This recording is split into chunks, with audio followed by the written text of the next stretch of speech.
Planet magazine. Also known as Wednesday 13.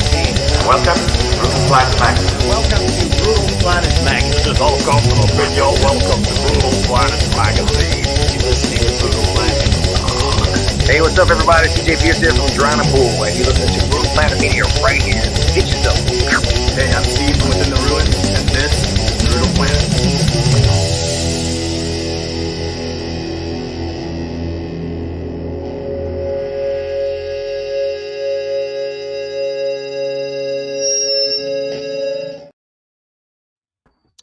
Greetings, Brutal Planet. We're live today with Courtney from Burning Witches.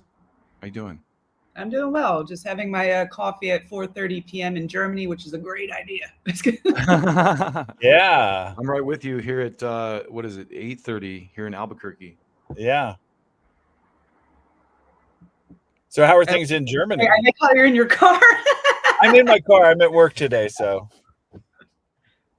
No, all good here. Just writing away and, tour press and all the good stuff. Yeah. Where in Germany? Bochum, by Dortmund. Okay, I have no idea where that is. But I've actually been to Germany. I'm about, I think, 2.5 hours from Frankfurt, if that helps. Yeah. That makes sense. Yeah, I flew into Frankfurt and I stayed in Austria when I was out there, but it was like 20 years ago, so it's been a long time. We need to come back, man.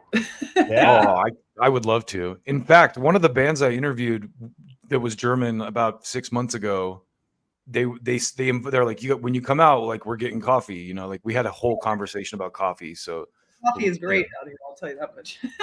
yeah, this guy was like, I have a whole process. And I mean, I'm like that too. I grind my own beans and like only use whole cream and honey and like all that kind of, if I use sweetener. But anyway, that's a whole other conversation.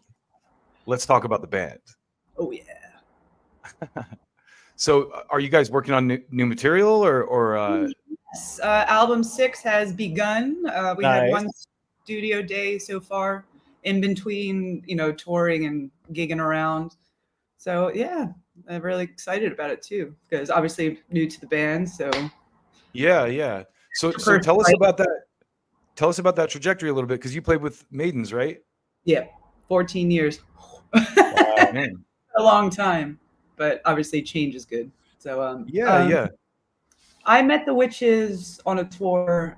Well, we did two kind of things in Europe. Maidens were out here in Europe, and it was Austria that Burning Witches came and was support for us, and we just remained friends for years. And I did a guest solo for them on their Hexenhammer album, song Maiden Steel, and then when COVID hit, did some of those like jams that everyone were doing at the time. And when Maidens were on tour with Accept, that's when they asked me if I could come fill in. And here I am, almost a year and a half, 2 years later as a permanent member. So the stars aligned.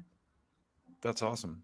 So, and no more trooper for me. I know both of us have seen you live with the Maidens, so yeah, I covered a couple Iron Maiden shows here in Salt Lake. So yeah, those shows are always fun. It's always like Halloween time, I think, right? Yeah. Yep. There. Yeah. What's the tone of the new stuff like? Is there anything you could kind of tell us about the tone of the new music? Is it heavier? Is there any new directions or anything like that? It kind of has some of the feel of Dark Tower, but going in a little heavier direction, but at the same time staying to the true sound that is Burning Witches. You don't want to go too different, but from the songs that are finished now, it's going to be a really great album. Nice. It's like I'm actually, like, when I go to the gym, I actually work out to the tracks that are done, and that's a good sign because I want to listen to them. Yeah. Good metal's always good gym music. Yes. So how was it learning some of the older songs that you guys are going to do live and stuff like that? Is it challenging for you, or is it an adventure? See, I always hate answering these questions. I would get at the Maidens. You're like, was it so hard learning that song from Iron Maiden for this? No, because I love what I do. And for me, it was the kind of thing, if I can sing a song to myself, I can pretty much play it. And in regards to the Witches stuff, we all have the same influences, so it was just natural for me to pick up these songs because I know exactly where their heads were at when they wrote the previous album. So that was kind of like a walk in the park, and it's so fun to be on stage once again, not playing the Trooper and playing these great metal songs. I absolutely love it. Is it like what level of creative input do you have to these songs? Like, did you help with the writing process, or did you kind of come in later in the game? Since Dark Tower is the one we're touring right now, the album was pressed before I came in, but for the digital release, I went in and solo-wise redid Unleash the Beast, World on Fire, and The Ballad Tomorrow. Nice. And with the writing process for album 6, basically, and thank God for technology since we're all spread out over Europe, me and Romana honestly just been shooting the shit, sending riffs back and forth, and then she gets into the room with Lala, the drummer, and before you know it, an hour later, a song's done, and every day a new song, boom, boom, boom, boom. So it's a really cool, chill, euphoric. I know that's kind of lame process. No. Because you can pull your hair out, especially if you don't live in the same area to get an album done. So far it's been great. Yeah, it's pretty common these days, I think, right? Like we talked to a couple bands that, like this band Job for a Cowboy that I really dig. Like they did all their stuff that way, just kind of like trading files and no tape anymore. Yeah, no, they didn't even get in a room and jam on any of the songs. Mm-hmm. Sorry, we'll do the demos that way, sending stuff back, but we'll go into the studio at least. So there is still kind of that nostalgia being in the studio and laying everything down. Yeah. I think that's important for a band, right? Definitely. Yeah, you want to hear that vibe. If everything's too perfect on an album, you just know it was just all digital and stuff. It can't be too perfect. So I enjoy the studio atmosphere because if you're a little behind on that kind of bar or pushing forward on the next one, it's real. That's what you want to hear. Yeah, that's what gives the music life. Like there's so much stuff, like listening to so much stuff and being like a music lover as long as I've been, like I listen to the production of a lot of the modern metal, and it's I use the term like married to the grid kind of. And so it's kind of cool that I feel like music breathes more when you're allowed to not be perfect. Yeah. And you also don't want to record something that you can't play live. So, there's that into it too. Yeah. What are some of your influences, if you don't mind my asking? Like what kind of got you into this world? Like, God, the list is, unending, but I grew up in the bubblegum pop era. So, and my brother was an avid metal fan. So it was me like sneaking into his room and like taking this album, that album. And I always laugh because it was a very strange time in my life having a Backstreet Boys CD and Kill 'Em All Metallica at the same time, completely at one end of each spectrum. But yeah, I was just always drawn to it. So it was, the usual Metallica, Pantera, Priest, Maiden, huge King Diamond, Merciful Fate fan. And there was always heavy metal and then thrash. It would just absorb as much as I could, and thankfully there's so much of it. So I'm still discovering bands from the golden years, and so we recently went back to the 2000s. Like I grew up in the 90s was kind of my coming of age, but so I didn't realize how much great stuff came out in the 2000s. Great metal. Yeah, I think around that time I was really into, besides like the 80s stuff, like Shadows Fall, and it's just a great album. In Flames. Yeah.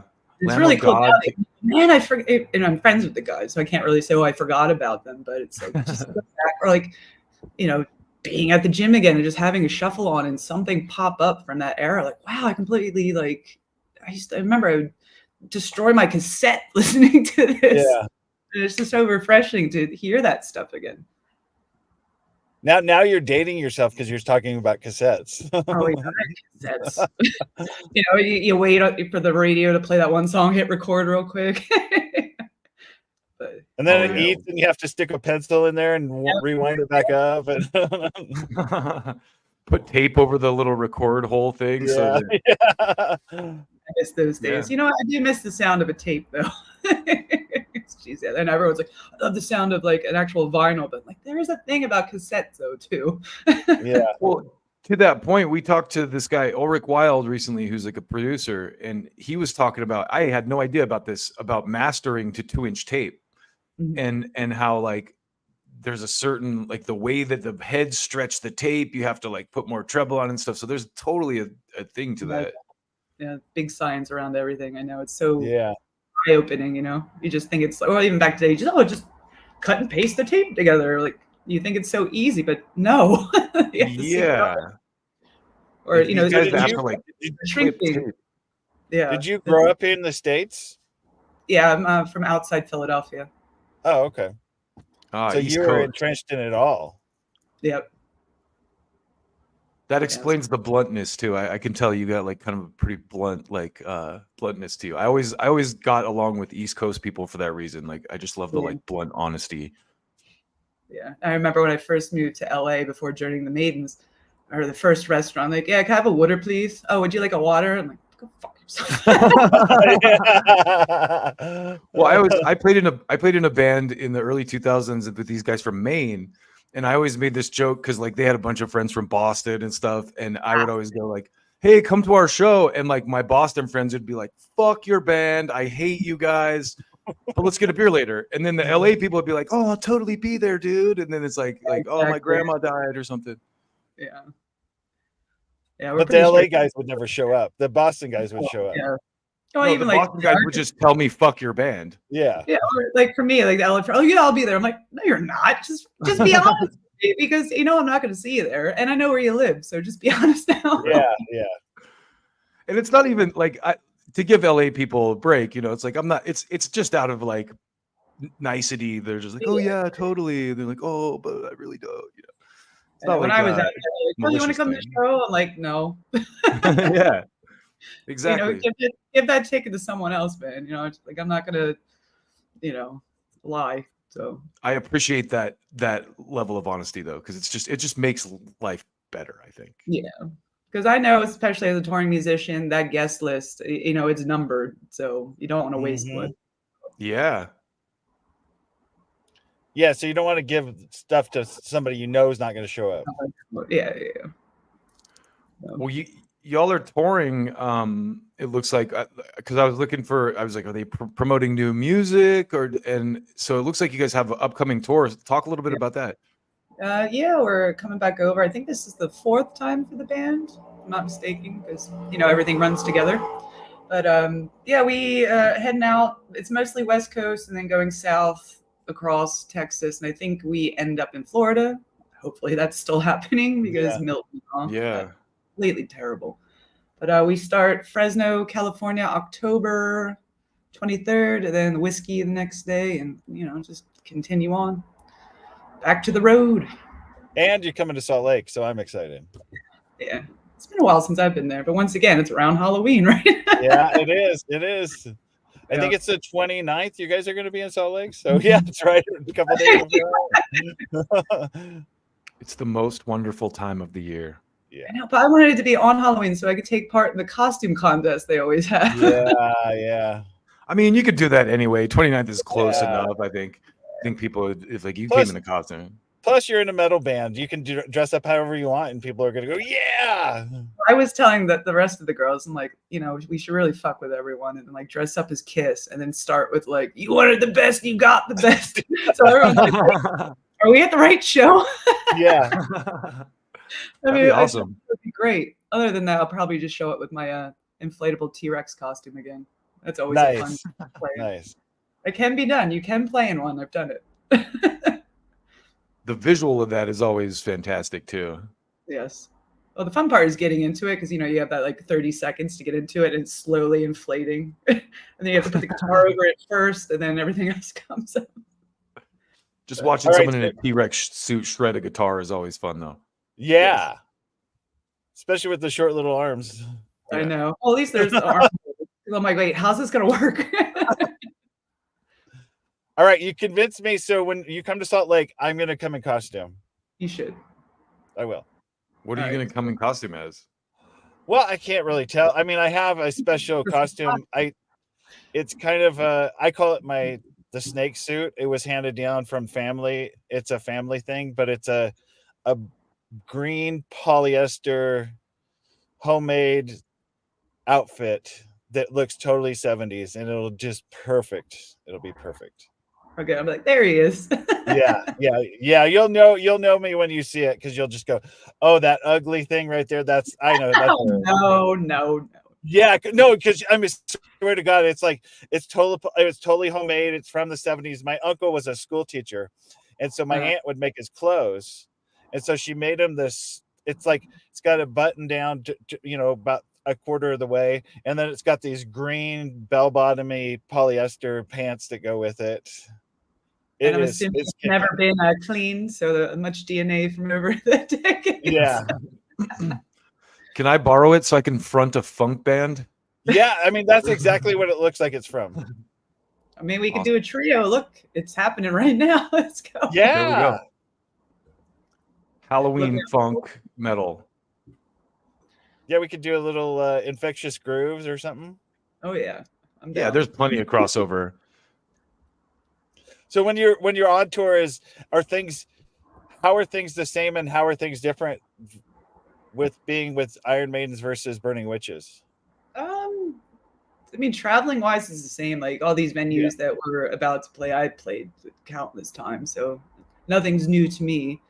But I do enjoy watching the other girls' eyes light up, like visiting new places. Like I remember the first time we played the Whiskey, out the window like this and taking photos. I'm like, oh, because I'm so jaded by everything. I've seen it, done it. Yeah. But I mean, that's cool. But other than that, it's pretty much the same. Just road warriors, get out and do it. Yeah. I can't recall.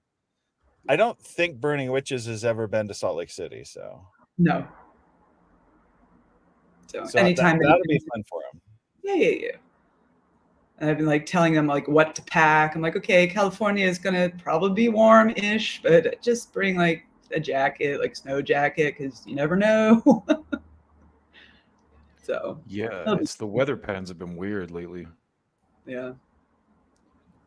Because the first time I saw Burning Witches was I was at the Sabaton Open Air in 2022. I think they played there, and that was good. That was a great show.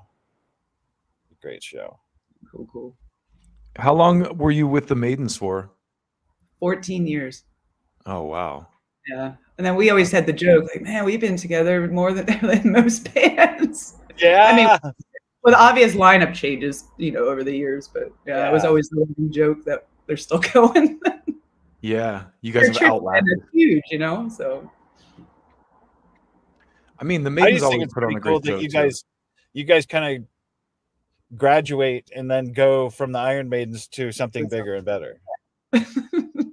Yeah, I mean, nothing against the Iron Maidens. I think it's really cool, but I just think it's cool that everybody seems to move on to something even bigger. Yeah. Or, and then you have Linda and Wanda, they had other projects in the 80s, like Phantom Blue. So this is kind of their post thing. And then for the younger ones, this is Maidens is the first thing, and then go off to do the original thing. So it's a really cool thing. It's such a great foundation for any musician that gets the chance to play with them. So. Yeah. You did some summer shows this year, some festival stuff this year? Oh yeah, a lot. That's why I moved over here to Europe, because man, there's just a festival every other day. It's just so much going on. What was some of your highlights for festivals? Wacken, of course. Yeah. We did Summer Breeze. There's just a bunch.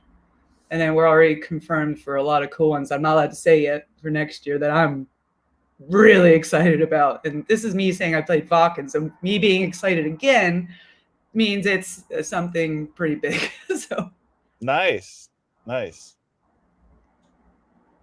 You can just put your hand over your mouth and mumble. Yeah,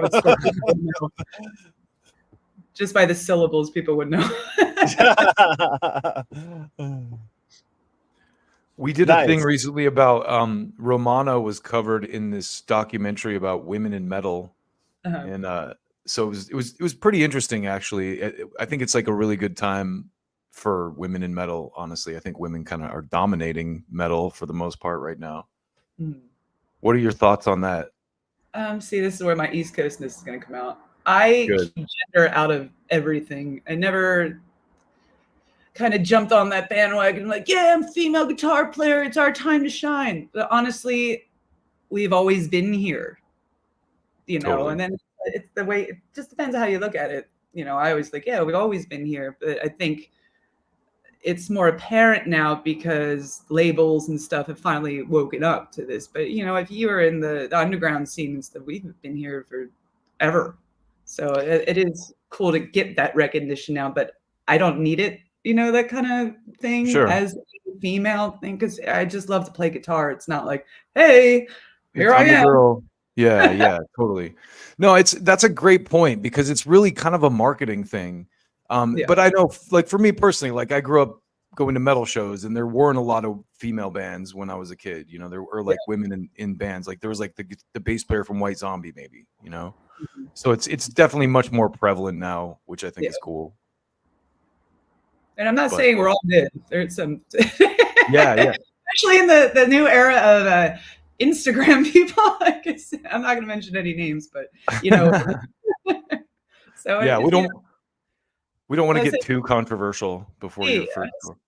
For me, like I'm always asked, like, what would you say to fellow or to inspire, you know, females that want to get into the business, girls to whatever. Just, you know, just stay true to yourself. Like, yes, you are a woman. You can be easily marketable, but you know, just be very careful because everything you do has a reaction. If that makes sense. So it's just, you know, if you love to play music, go and play music. So. And it seems like it's not only a reaction, and sometimes it's an overreaction. Yeah.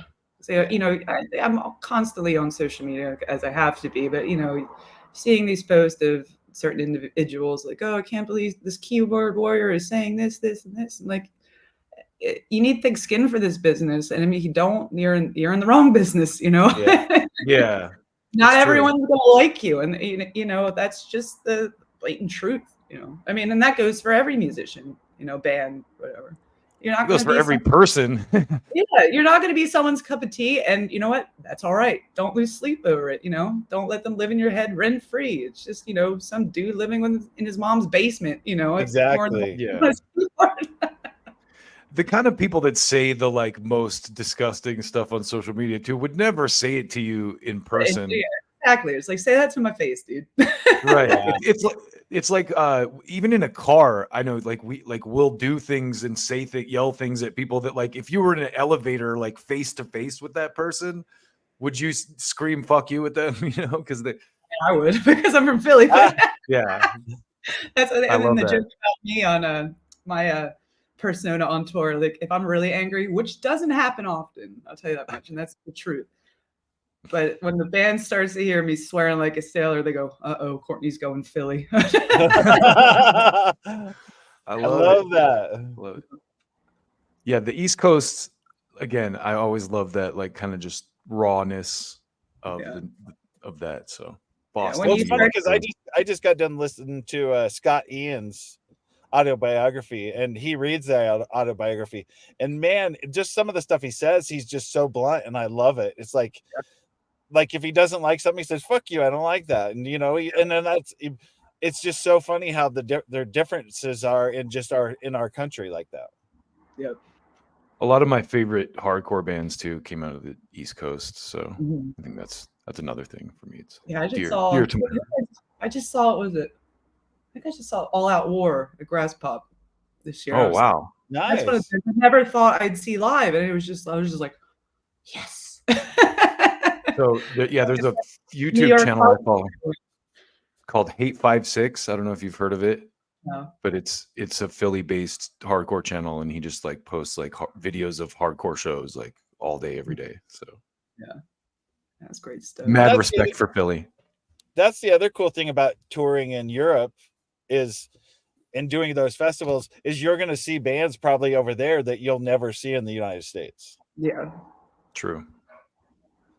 I mean, that's why I like to go to Sweden and stuff for festivals because I'm going to see bands over there that are probably never going to tour in the United States. And it's unfortunate, but you know what? It's especially with me moving here and now seeing expenses of even the witches going to the States. I completely understand, you know, why you don't get some of these tour packages or bands, because it's really expensive, and the paperwork, visas, it's just such a nightmare.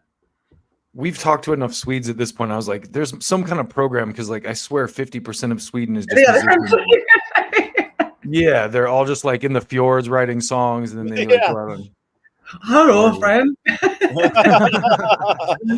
People too. It's just great. But I always just think, what is it? Or no, Family Guy. Hello, friend. We have Swedish roots, so yes. Nice. I think I do too, actually. Yeah. Or no, maybe Swiss. I don't know. Scandinavian. Yeah. we're all Euro mutts, us white people. Yeah. Well, I don't have anything else. Like, where can people follow you? Like, is there anything else you want to shout out? Like, Eric, do you have any other? I just wanted to mention to make sure to let people know about the tour, but also that you guys are. I saw that you guys are doing like a VIP kind of a thing too. Yeah. So Which basically, to find the dates and ticket links and VIP upgrade link, which I think is attached to the ticket link as well. It's one page. You have our websites, Burning. God, I don't even know what it is because I never do. I'm always social media. .ch, I believe. Yes, and then Instagram, I think it's Burning Witches Official, and then there's Facebook. And we've already been pumping out the posts about the tour and then attaching the link and all that stuff. My Instagram is @ccshred. I've been posting everything. It's, you know, the new age of social media. We're very easy to find if you need the information. Yeah. So yeah. Just Google Burning Witches band. Yeah. Have you met Google? Yeah. Well, it's interesting because it has the .ch, which is the Swiss, affixure for the internet. So yeah. I don't know if that's a word, affixure. I just fucking made that up. Cool. Yeah, like I said, we're easy to find. The tour is going to be great. A lot of really great songs in the set. Some we haven't played in a long time, and maybe even new teasers of the next record. You never know. Nice. So. Well, I'm disappointed you guys aren't hitting Albuquerque, but maybe I'll catch you next time. We'll get there eventually. Well, thanks. So I will come and find you in Salt Lake, and you're green. Yeah. Eric will be there with bells on. Yes. Well, thanks, Courtney, for taking the time to talk to us today. We really appreciate it. Thanks for having me. It was awesome. Yeah, come back through again and chat with us when you got something new. Yeah. Sounds great, man. Awesome. Okay. Appreciate it. All right. Well, keep it brutal, y'all. Yeah, have a great day. Burning Witches on tour. Follow on the socials. Go to their tour. All that good stuff. Bring me coffee. All right. Thanks,